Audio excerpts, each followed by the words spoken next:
year and a half to 2 years ago,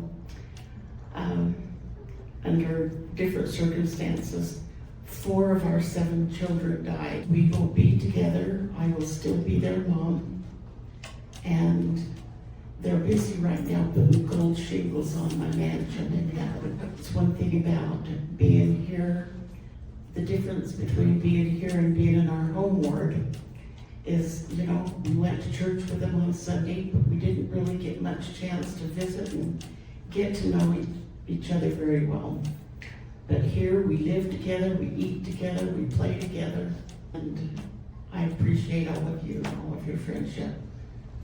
We have 3 children, we have 8 grandchildren, and every one of them is smarter than me. I noticed that when people list their family, they talk about the perfect family members, but they never talk about the non-perfect family members. So I thought I'd talk about a couple of them. Oh my goodness.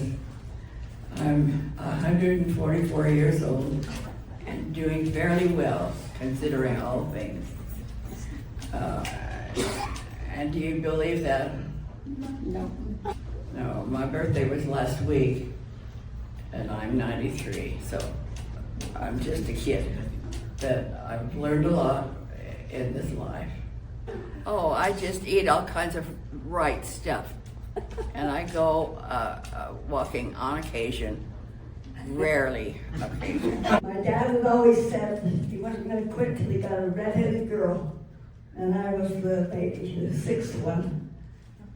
And he said, I'll pick her up. We lost our second little boy, died of crib death. Woke up and found him gone when he was about 3 months old, I think it was, or 3 weeks, can't remember. The reason that we got Lori was I had a beauty shop in my home and did this attorney's wife's hair. And she said, Olga, do you want to adopt a baby girl that's being born in San Francisco? I said, sure. Ray and I were married for 72 years and he died a year ago, 2 months and 22 days ago. And I was born in 1929, and that was just when the big depression came. Dad had a job that protected him from being laid off, but I remember as the depression got bad, how many people were laid off. I heard my mom say once, oh, what will we do? What will those poor people do? I'll tell you, the best thing that ever happened to me in my life was when I met Mary. We've never had a fight. We've had some disagreements, but we've never gone to bed without saying that we love each other and that we can't believe how good life is. Holes in one, 12 holes in one. But it was on a par 3 golf course. And if anybody knows much about golf, they say, oh, Pewee. We've had a really good life together, and our kids have. So I'm really happy. No, he's been a wonderful husband. We've had a good life together, and we're just happy as can be. I was born in 1937. I was born in Fairview, Utah. When I was 2 months old, my father got a job in the coal mines in Carbon County. So we lived in a little coal camp called Spring Canyon. It was about 7 miles west of Helper. As I was growing up, I knew that I could have anything I wanted. All I had to do was figure out how to pay for it. Have you ever read the Book of Mormon? My answer to him sounds like it's more of an answer, and I didn't mean it to be because it wasn't. I said, no, why would I want to do that? Now, I had a 1950 Mercury.